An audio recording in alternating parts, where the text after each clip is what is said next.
Como utilizar um encoder no Raspberry Pi Pico? Olá, sejam bem-vindos ao canal Gabinete de Tecnologia. Neste vídeo será tratado do tema Utilização do encoder rotativo mecânico no Raspberry Pi Pico. Também será discutido o uso de interrupções em linguagem Python. Um encoder é um dispositivo que transforma movimentos rotatórios em um trem de impulsos elétricos, servindo para determinar o deslocamento de movimentos circulares ou lineares. O dispositivo KEYS é um encoder giratório que fornece tanto uma indicação de quanto foi girado, bem como qual a direção ele está girando. Ele também disponibiliza uma chave do tipo push-button. Veremos ele aqui em mais detalhes. Temos ali a sua haste giratória, que nos permitirá fazer movimento horário ou anti-horário. Temos 5 pinos. O primeiro deles destacado aqui é o clock. O segundo pino destacado é o pino que nós chamaremos de data. O terceiro pino é a nossa chave. Está ligado à haste giratória. Se pressionar, ela vai apertar um push button dentro do dispositivo. E os últimos 2 pinos é o VCC e o GND.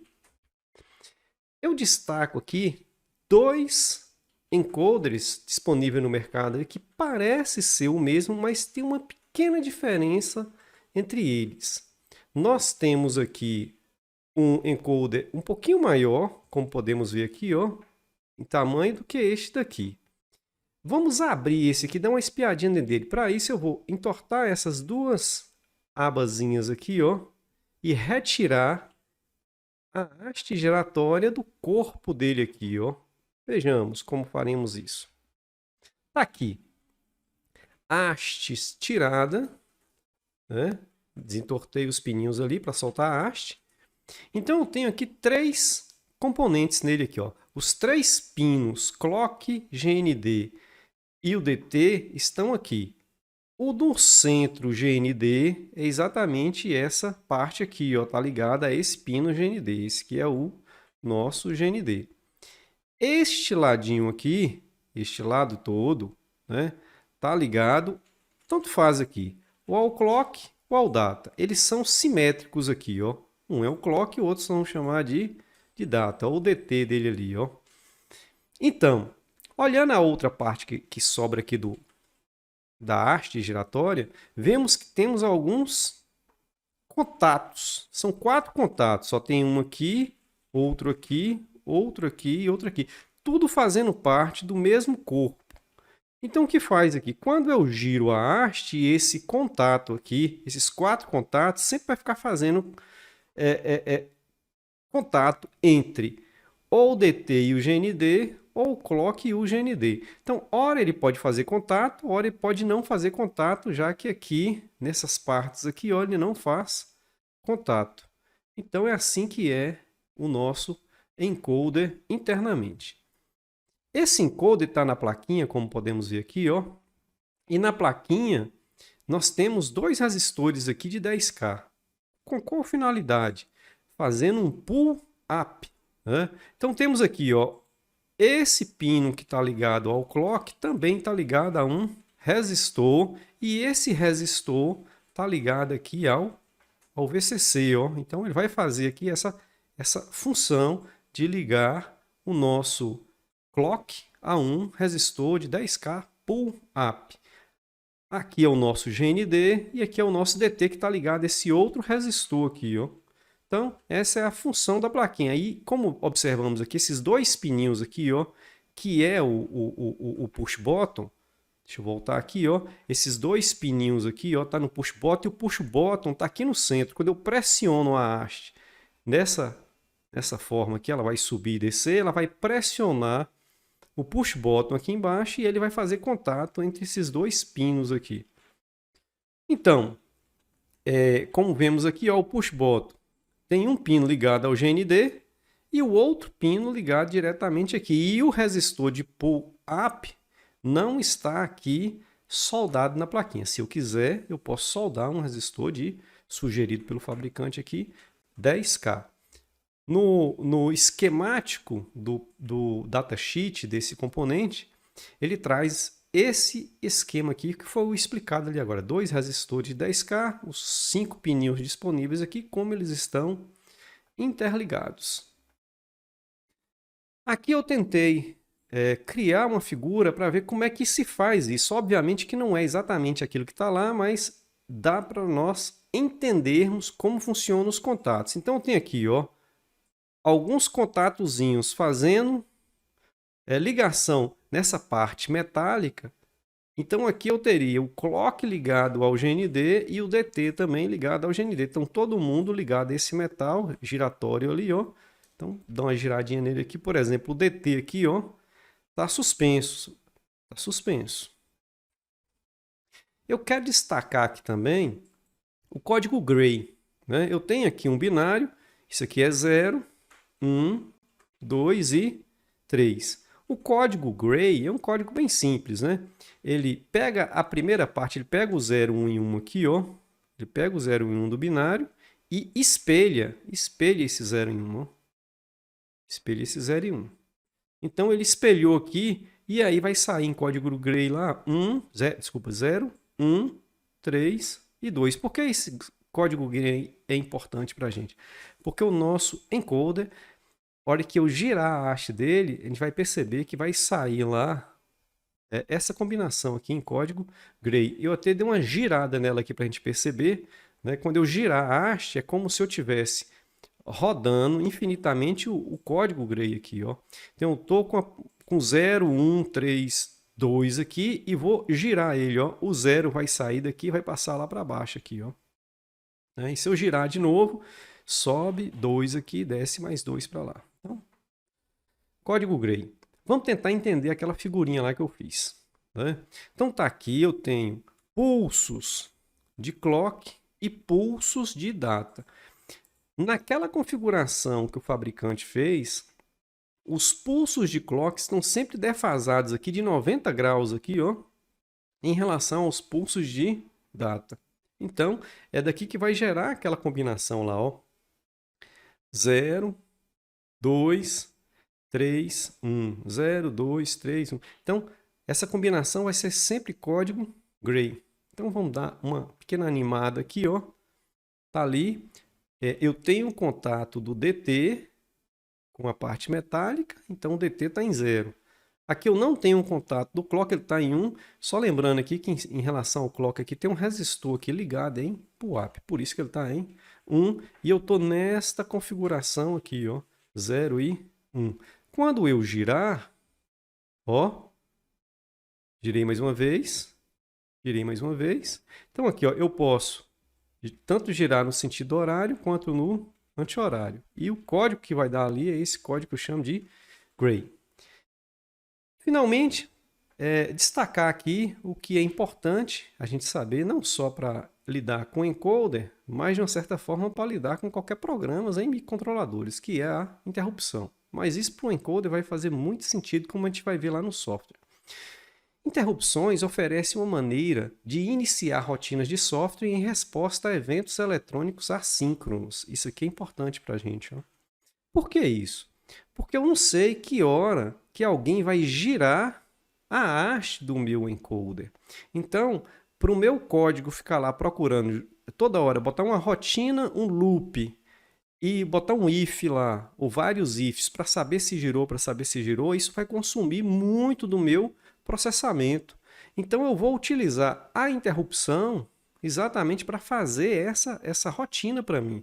Eu não quero saber que hora alguém vai rodar a haste do encoder, mas assim que rodar, o processador vai ser sinalizado que teve uma interrupção. Então tá aqui, ó, esses eventos são sinalizados para o processador através de pedidos de interrupção, as IRQs, Interruption Requests. Então, isso é muito importante, como veremos daqui a pouco. Então, vamos lá para o nosso código. Então, vamos falar um pouco aqui sobre o código de controle do nosso encoder. Como podemos perceber, importamos o machine, importamos a biblioteca time e importamos a biblioteca pin. Os pinos que nós estamos ligados ali, eu destaquei aqui, ó. O pino DT eu liguei ao 20, ao GPIO 20, e o pino do clock, do encoder, eu liguei ao GPIO 21. E o do switch no pino 18. Aqui eu criei o objeto aqui, ó, peguei a instância dele aqui, coloquei o 20 aqui e falei que ele é entrada. Aqui eu não precisei falar nem que é pull up, nem pull down, porque a própria plaquinha traz um resistor pull up, como a gente viu lá na figurinha. Aqui, a mesma coisa. Já no switch, lembra que na plaquinha o resistor de pull up não está soldado. Então eu coloquei o resistor de pull up aqui do nosso Raspberry Pi Pico. Pronto, até aqui só definição de pinos. Aqui eu falo daqui a pouco para a gente ver ali. Eu quero mostrar agora como a gente vai fazer as interrupções. As nossas interrupções estão definidas nessas 3 linhas aqui. Então vamos entender o que essas interrupções fazem. Como já foi dito, a interrupção, não importa que ponto do meu programa está ocorrendo. Eu estou executando ali várias linhas de código e uma vez que a interrupção é chamada, aquela linha de código específica ali é abortada, né? Ele guarda aquele endereço de execução na memória e vai atender a minha interrupção. Então, por exemplo, aqui eu defini aqui, nesse exemplo, eu defini o DT-PIN como uma IRQ, uma interrupção, Interruption Request. Então, vai ter uma requisição de interrupção. E o que eu vou querer fazer com essa interrupção de requisição? Primeiro eu estou definindo aqui quais são os pinos, qual é o meu gatilho aqui, qual é o meu trigger. Eu estou dizendo aqui, ó, que tanto na descida, né, quando tiver na descida, ou seja, trocando de um estado lógico alto para um estado lógico baixo, falando em termos de 1 para 0, ou na subida, de 0 para 1. Toda vez que acontecer no pino associado ao DT aqui, ó, que nós definimos ali agora, ó, como 20, ele vai entrar e chamar essa interrupção, vai acontecer uma interrupção. E o que eu quero que aconteça quando uma dessas duas características está aqui, o sinalzinho de ou uma ou outra. Né? Qualquer uma das duas que acontecer, o que eu quero que faça? Eu quero que ele chame uma função. Só lembrando aqui, a gente deve fazer com que as funções de chamada de interrupções sejam pequenas. Por que isso? Porque o nosso código está executando e toda vez que eu tiver uma interrupção, deve ser aquele tipo de interrupção rápida. Eu vou lá, faço o que tenho que fazer e volto aonde eu estava executando o meu programa. Então, eu botei um handler aqui, ó, e esse handler vai chamar para mim uma rotina de interrupção, que eu chamei aqui de uma mudança que aconteceu lá no meu encoder rotatório, giratório. A mesma coisa eu fiz para o pino de clock. Veja que está exatamente a mesma coisa e eu chamo a mesma função. A gente vai ver essa função ainda há pouco. Né? Agora, lembrar que eu tenho também um switch lá, né? Um push button, fazendo parte do meu encoder. Aqui está da mesma forma. Eu coloquei o meu gatilho aqui, ó, tanto na subida quanto na descida do meu botão. Então, se eu acionar o botão, se eu pressionar de 1 para 0 e de 0 para 1, vai chamar essa função. E eu vou chamar aqui, vai chamar a interrupção. E eu vou chamar a função que eu chamei de swChange. Houve uma mudança no meu switch. Então, aqui são as definições da minha interrupção. Então, aqui eu criei uma interrupção. Então, vamos lá ver então o que é que eu vou fazer quando chama uma interrupção. Então, a primeira coisa que eu vou explicar é essa função aqui, ó, rotary change, desculpa. Aqui está a função rotary change. Então, vamos ver o que a gente vai fazer com ela. Então, Quando é que ela vai ser chamada? Ela só vai ser chamada quando eu girar a haste do meu encoder. Quando eu girar a haste do meu encoder, ela vai ser chamada. Independente se for um pulso gerado pelo DT ou pelo clock. Então, olha lá. Ela me passa qual pino, né? Na verdade, ela recebe qual pino que está chamando aquela interrupção. Ela recebe o pino. E aí eu criei aqui, veja bem, como eu tenho 2 pinos, aí sim eu vou chegar a essa condição aqui, ó. Eu quero ver qual foi a mudança do estado, se foi de 0 para 1 ou de 1 para 0. Eu quero saber como variou isso aí. Então, eu quero saber a variação e a variação que aconteceu com os 2 pulsos. Com os 2 pulsos, tanto do clock quanto com o data. Então, o que eu fiz aqui, ó, como aqueles pulsos são binários, eu criei uma palavra binária aqui de 2 bits. Como é que eu criei essa palavra binária de 2 bits? Né? Tanto o CLK-PIN velho, que é 1 ou 0, quanto o DT-PIN velho, que é 1 ou 0, eles são bits.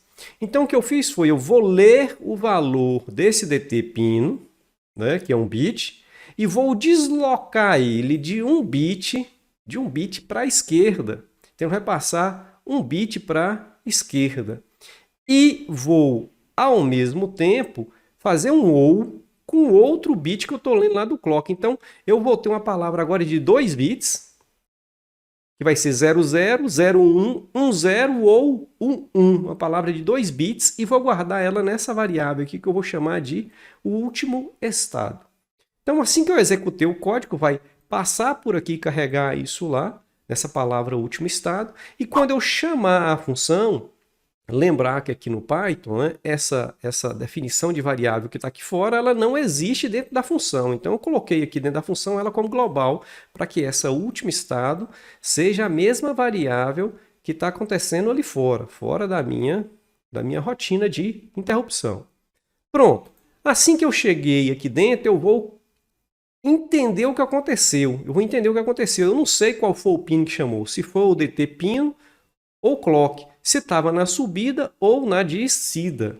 Então, o que eu vou fazer é a mesma função de novo, ó. Vou colocar os meus 2 bits, né, dentro do novo estado. E como a gente viu lá na tabelinha, o que a gente vai fazer é o seguinte, ó, se essa função novo estado foi igual ao último estado, e quando é que vai acontecer isso? Vai acontecer isso quando tiver um debounce, por exemplo. Né? Aconteceu um debounce lá e as duas funções eram iguais, então eu não quero que faça nada, na realidade não teve mudança de estado, né? Sai fora da minha função. Se não, ou seja, se esse novo estado é diferente do estado atual, eu quero entender como é que foi feita essa mudança. Eu quero saber qual foi a transição que aconteceu. Então, eu criei uma variável transição e tal como na primeira aí, ó, eu peguei o meu último estado, que é aqueles 2 bitzinhos anterior que a gente tinha gravado lá, desloquei de 2 bits para a direita, para a esquerda, desculpa, desloquei 2 bits para a esquerda e somei a ele, botei com essa OU aqui, ó, somei a ele um novo estado. Então, o novo estado entra com os dois primeiros bits e o último estado com os 2 últimos bits. E eu criei aqui uma palavra aqui, ó, de 4 bits. Então, agora, como eu tenho uma palavra de 4 bits, aí eu posso agora associar aqueles estados de transição que a gente viu lá na tabelinha. Então, eu peguei minha transição aqui e pergunto, a minha transição que aconteceu é igual a essa daqui? Ou igual a essa daqui? Se for ou uma ou outra, como a gente viu lá, a gente está girando no sentido anti-horário. Aí eu escrevi isso lá para o usuário. Se não, se a minha transição for desse tipo aqui, ó, de 1101 ou 0011, eu vou dizer que a minha transição está no sentido horário. Então eu descubro aqui se eu girei para o sentido anti-horário ou para o sentido horário. Como eu vou sair da minha função aqui, eu vou gravar um novo estado no último estado, né, que daí eu guardo essa variável que aconteceu por último aqui, e vou aproveitar e imprimir isso aqui para o usuário. Ó. Eu vou imprimir. Escrevi lá clock para ele saber de qual pino que foi e escrevi o pino de clock. Escrevi o DT e escrevi o valor do pino de DT para a gente acompanhar isso lá na mudança. Essa função swChange aqui, que tem a ver com o nosso botão, o nosso push button lá, o que vai acontecer? Vai acontecer algo semelhante. Ele só quer saber se o botão foi pressionado ou se ele foi solto. Lembra que eu coloquei aqui os dois estados aqui, ó, se estava na descida, mudando de 0 para 1 ou de 1 para 0. Eu botei os dois, ó, na descida ou na subida. Então, o que eu fiz aqui? Ó? Criei uma variável para saber qual era o meu último estado também do botão. Mesmo esquema aqui, ó, defini ele com global aqui dentro para ele existir dentro da minha função. Tal como fiz na anterior, criei um novo estado do meu switch, do meu botão, e li o meu botão. E aí eu comparo quem era o meu estado anterior, quem é o meu estado atual. Se for o mesmo, se houve um debug, se alguma coisa assim, eu simplesmente saio, ó. Saio, não aconteceu nada. Agora, se mudou o estado, eu vou aqui e modifico o estado e aproveito e imprimo isso aqui, né? Digo que o botão, escrevo lá botão e escrevo lá se é 0 ou se é 1. Ok? Então tá aqui toda a nossa rotina. E o nosso programa principal? O nosso programa principal, assim, a primeira vez que eu executo isso aqui, eu também estou imprimindo lá qual é o valor do DT, qual é o valor do clock, qual é o valor do SW. Eu estou deixando ali, vai dar uma vez. Isso aqui só vai ser executado uma vez, que está antes do while infinito, e vou executar um while infinito. Olha que interessante da interrupção aqui. Você fala assim, Will, o que esse while está fazendo aqui? Não está fazendo nada, ele está dormindo de 300 milissegundos, deixa eu colocar um segundo aqui, ele vai ficar dormindo por um segundo, depois vai ficar dormindo por um segundo, vai ficar dormindo por um segundo. Você fala assim, mas ele não está chamando nada aqui dentro. Não se preocupem com isso, é por isso que existe a interrupção. A interrupção é feita para isso. A interrupção independe da execução do código do seu programa. Então aqui vejam bem que quando eu executo, essa função vai rodar aqui, ó, o tempo inteiro. Mas assim que acontecer a interrupção, ele vai chamar aquelas funçõezinhas lá. Então vamos ver aqui na prática como isso. Então vamos ver ali como vai ficar isso aqui. Primeiramente eu vou gravar o programa para lá. Eu vou salvar o programa lá dentro. Vamos dar um pause aqui, ó. E vamos gravar, ok? Vamos gravar. Então saiu aqui, ó.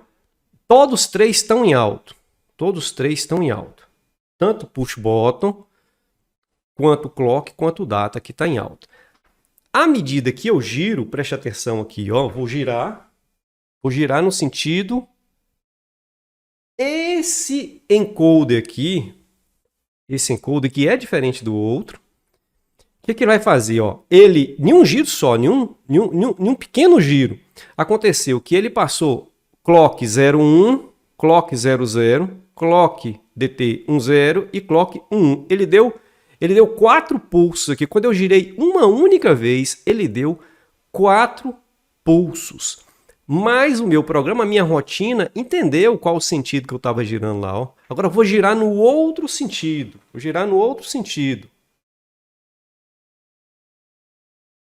Tá vendo lá? O que aconteceu? Ele pegou 4 pulsos também e girou no outro sentido, no sentido horário e no sentido anti-horário. Vou pressionar o botãozinho dele.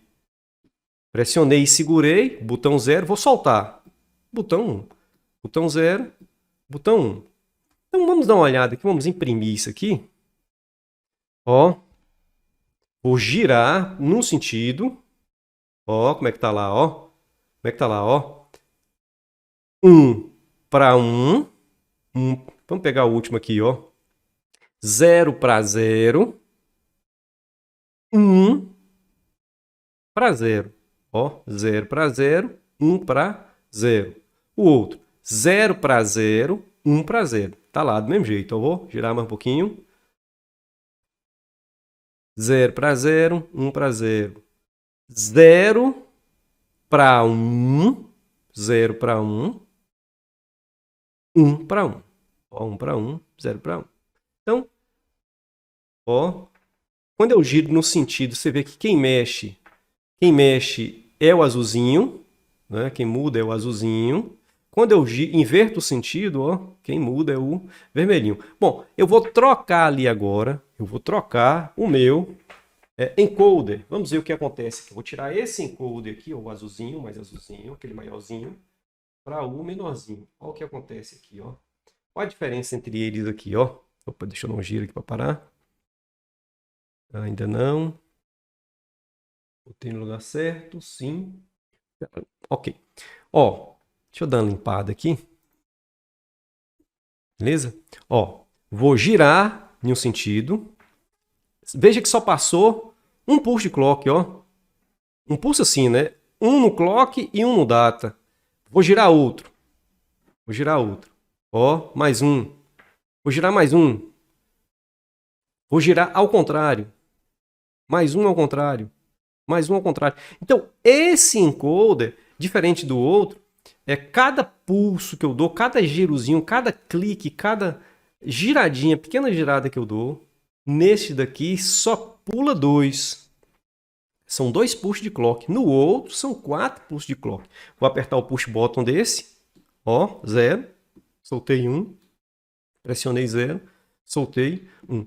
Então, repetindo aqui. Então, o que acontece? Veja que... deixa eu só modificar um pouquinho aqui, só para a gente ter uma noção. Vai ficar meio esquisito aqui. Deixa eu dar um print aqui, ó. Um print. Estou executando. Vai ficar esquisito ali, porque vai misturar uma coisa com a outra. Deixa eu tirar o gráfico dali para não ficar muito esquisito. Vou carregar lá dentro. Ó, a cada 1 segundo ele fala assim, eu estou executando, ó. Eu estou executando, ele está executando aqui. Agora, se eu girar, ó, o que acontece?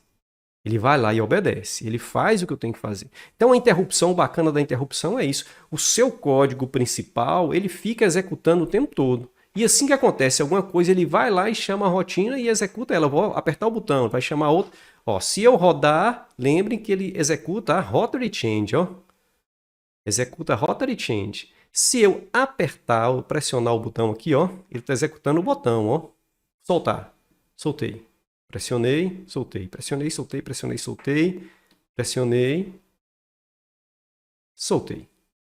Então, veja que o bacana da interrupção é isso aí. O bacana também do encoder é que eu posso modificar, acionar determinadas coisas usando o encoder. Eu fiz um outro programazinho aqui. Vamos ver aqui. Vou abrir. Teste 2. Não muda nada em relação ao outro, não. Não muda nada em relação ao outro. Eu estou trocando aqui, ao invés do push button do encoder, eu estou botando o push button no meu... que está lá preso no meu protoboard. Vocês vão entender por quê. Não mudei nada do código, não. Não mudei nada do código. Mas aqui dentro da função, eu criei uma nova variável global aqui, ó. E vou pedir ele para ficar contando, ó. Se girar em um sentido, aumenta 1. Se girar no outro sentido, subtraio 1. Só isso. E vou imprimir esse valor lá para o usuário, ó. Vou imprimir esse valor para o usuário. Dou basicamente nada. Nada, né? Tá ali, tudo certinho. Eu vou carregar este código aqui agora. Ó, preste atenção. Né? Vou girar. Girei em um sentido. E aí eu posso girar o quanto eu quiser. Veja bem, ó. Girei no outro sentido. Ó, no outro sentido eu estou aumentando o valor. Né? Posso girar o tanto que eu quiser também. Mas o que eu queria mostrar, olha, basicamente é isso aqui, ó. O que acontece se eu ficar pressionando o botão, o push button, ó, e girando? Não importa, né? As interrupções acontecem do mesmo jeito. Estou acontecendo 2 interrupções ali, ó. A interrupção acontece muito rápido, né? E eu modifiquei o botão aqui exatamente por isso que eu não consigo ficar clicando ao mesmo tempo ali naquela configuração ali, girando ao mesmo tempo, do jeito que está preso aqui no protoboard. Se eu pressionar muito, eu acabo tirando ele do protoboard. Mas aqui eu consigo perceber claramente que uma interrupção independe da outra interrupção. E isso é o bacana do nosso